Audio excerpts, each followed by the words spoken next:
Hi everyone, here's my next instalment for GCSE Macbeth, focusing on Act 1 Scene 5, Lady Macbeth's soliloquy. These videos provide in-depth analysis of key extracts from the play to help you prepare for producing detailed explorations of the text for English literature essays. I'll start with a quick summary of the plot, up to and including the scene, followed by an overview of any relevant context, before breaking down some of the key language and structure devices used within Lady Macbeth's soliloquy. Following Macbeth's meeting with the Weird Sisters, where they prophesy that he shall be king hereafter, Macbeth meets King Duncan and is praised lavishly for his bravery in battle.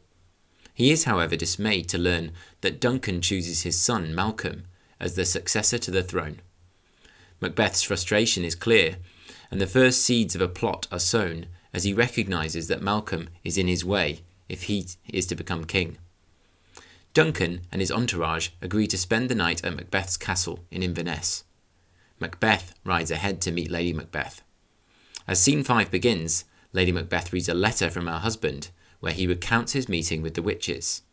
Interestingly, she immediately believes their words, and upon hearing Duncan's visit to the castle, makes a fell prayer to the spirits of darkness for the power to manipulate her husband and ensure the king's murder. Before we focus on the key part of the soliloquy later, it is relevant to focus on a key line from earlier in the scene. As she reads the letter, Lady Macbeth suggests that her husband is weak when she concludes that he is too full of the milk of human kindness to catch the nearest way. As we will see in a moment when I review the key context around gender in the Jacobean era, this is a staggering criticism for Lady Macbeth to make of her husband. It identifies her as both the driving force behind the plot to murder Duncan and an intellectual force in her own right. In terms of context for this scene, our main focus will be gender and the expectations of women in the Jacobean era when Shakespeare was writing. Jacobean England was a patriarchal society, which means that men were considered to be the more powerful sex. They held all the power in society, and women were essentially second-class citizens who were expected to defer their rights to a father or husband. However, there was some precedent for a powerful female character, given that prior to writing for James I, Shakespeare had been a playwright for Elizabeth I. The former Queen of England refused to marry throughout her reign and chose to lead her people by her own will. She was loved, feared, and respected by many in Shakespeare's time. Elizabeth uttered these famous lines to her troops before a battle against the Spanish Armada. "I know I have the body of a weak and feeble woman, but I have the heart and stomach of a king, and a king of England too." This illustrates fairly well the conflicting ideas around womanhood that we will see reflected in Lady Macbeth's character. According to Elizabeth, a woman must embody the attitudes of a man in order to be powerful. So whilst men were still very much the more powerful sex in Shakespeare's time, the population had been aware of other strong females. On the other hand, life for the majority of women was to be subordinate to men. They were expected to obey their husbands, take care of the household matters, and raise children. Girls would leave the control of their fathers when they married, after which they were property of their husbands. If their husband died, they would still be subordinate to their sons. The society was patriarchal, which means a system of society where men have more control than women. Now we'll read the extract where Lady Macbeth prays to the spirits of darkness for the strength to convince Macbeth to murder Duncan. This is a vibrant and terrifying piece of writing, which is full of language with disturbing, macabre connotations. As I read it, consider which words stand out to you and create a sense of fear and foreboding. "The raven himself is hoarse that croaks the fatal entrance of Duncan under my battlements. Come, you spirits that tend on mortal thoughts, unsex me here, and fill me from the crown to the toe top full of direst cruelty. Make thick my blood. Stop up the access and passage to remorse, that no compunctious visitings of nature shake my fell purpose, nor keep peace between the effect and it. Come to my woman's breasts, and take my milk for gall, you murdering ministers. Wherever in your sightless substances you wait on nature's mischief. Come, thick night, and pall thee in the dunnest smoke of hell, that my keen knife see not the wound it makes, nor heaven peep through the blanket of the dark, to cry, Hold! Hold!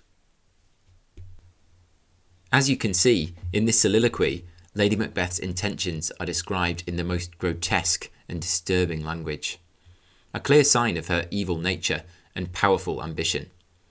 Look at all the words in the extract which connect to the idea of death or murder. Raven, fatal, spirits, cruelty, blood, remorse, fell, murdering, hell, knife, wound, heaven, dark. So the first aspect we can analyse is how Shakespeare uses a semantic field of death to present Lady Macbeth as both a powerful and wicked character. A semantic field is a series of words used within a text which are connected by their meanings. The words used from beginning to the end of her soliloquy would leave no doubt in the audience's mind of Lady Macbeth's disturbed thoughts and murderous potential. Lady Macbeth is, in many ways, a far cry from many of Shakespeare's other female characters, who could appear meek and manipulatable. So why is Shakespeare daring to present her in this way at this time in the plot? Remember the witch's paradoxical prophecy at the beginning of the play? Fair is foul, and foul is fair. What we might see here is Shakespeare positioning Lady Macbeth as a twisted or corrupted woman. The language she uses certainly parallels some of the unpleasant and twisted words of the Weird Sisters, so it is possible to see the soliloquy as a further evidence that the world of Macbeth is being turned on its head, and at least at this stage of the play, Lady Macbeth's brutal and powerful language identifies her as more powerful than her husband. It is also relevant to notice the structural choices Shakespeare has made when introducing Lady Macbeth's character. She is presented alone and speaks freely without Macbeth's character's presence, so the audience is made privy to her innermost thoughts and desires from the very beginning. This establishes her as a powerful and manipulative force in the play, rather than simply the wife of Macbeth. Adding to this is the language Shakespeare uses to characterise her. She begins with mention of a raven, a bird which traditionally symbolises death, stating, "The raven himself is hoarse," creating vivid imagery of the bird crying death over the castle, a chilling foreshadowing of the murder which is to come. Shakespeare then hints at Lady Macbeth's controlling characteristics, as she states Duncan will enter under my battlements. Her use of the possessive pronoun my is surprising given that neither medieval or Jacobean women could own property, so her claim to the castle as her own creates a forceful and dominant tone. The next section of the soliloquy contains the darkest and most disturbing elements, especially for a highly superstitious and religious Jacobean audience. She orders the spirits that tend on mortal thoughts to come to her, another clear association with the Weird Sisters' spells and devilry, commanding them to unsex me, or literally take away her femininity. This rejection of her womanhood is later reiterated with another command to the spirits to come to my woman's breasts and take my milk for gall, which creates gruesome and darkly shocking imagery of the evil spirits taking away her nourishing milk, itself a symbol of goodness and femininity, and replacing it with bitter gall. The overall impact of these lines both reinforces Lady Macbeth's power-hungry and deprived nature. Her language would have shocked the audience and immediately identified her as a villain and a heretic, which is someone who betrays God. Linking with the context, it is intriguing to note that Lady Macbeth, though evil, still feels she must abandon her femininity in order to orchestrate Duncan's murder, a sign that she does not completely go against Jacobean stereotypes of women. The final section of the extract involves another structural repetition, this time a command for night to come and pall or cloak, the castle in the dunnest smoke of hell. The language here symbolises a rejection of the light of God in favour of the darkness of hell.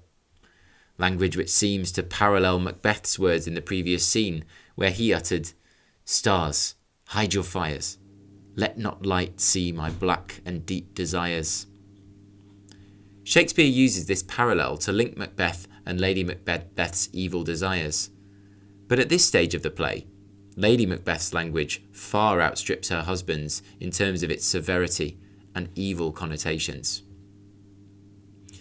At the end point of the scene, Macbeth arrives at the castle and the pair embrace. It is Lady Macbeth that drives the plotting, a clear sign that she has cast off her womanhood and embraced the masculine strength she desired. She instructs Macbeth to look like the innocent flower, but be the serpent under it. These lines allude to the biblical story of Adam and Eve, where the serpent tempts the couple to disobey God and eat the fruit from the tree of life. If the audience needed any other proof at this point of Lady Macbeth's connection to devilry and witchcraft, this would be it. Shakespeare clearly positions her as a temptress and deceiver, whose evil intentions will lead her husband into darkness and treachery. I hope you've enjoyed this analysis of Act 1 Scene 5.